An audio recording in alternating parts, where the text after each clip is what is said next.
মানুষের মুখমণ্ডল আল্লাহ নিজ হাতে তৈরি করেছে, এটা কতটুকু সত্য? আপনি যে তথ্য পেয়েছেন তা আংশিক, পুরা তথ্যটা আপনার কাছে আসে নাই।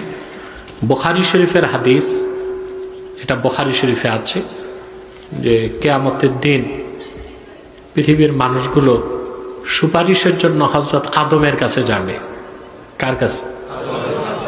তা আদম আলাইহিস সালামকে বলবে, আনতা আবুন নাস ওয়া খালাকাকাল্লাহু বিয়াদিহি ইশফা লানা ইলা রাব্বিক।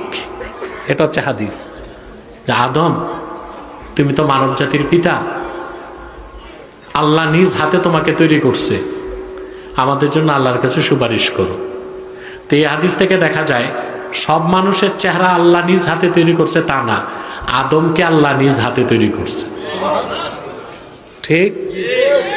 দুই, হাত বলতে আবার আল্লাহর হাত আমাদের মতো হাত মনে করবেন না। আল্লাহ নিরাকার। আল্লাহর হাত কি?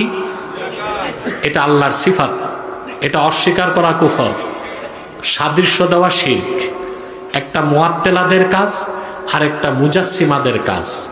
এই ব্যাপারে আমাদের আকীদা আবু হানিফার আকীদা, ফালাহু ইয়াদুন লাইসা কা আইদিনা ওয়ালাহু ওয়াজহুন লাইসা কা উজুহিনা ওয়ালাহু রিজলুন লাইসা কা আরজুলিনা ফালাহু ইয়াদুন কামা ইয়ালিকু বিশানিহি। আল্লাহর হাত আছে, আমাদের মতো হাত নয়।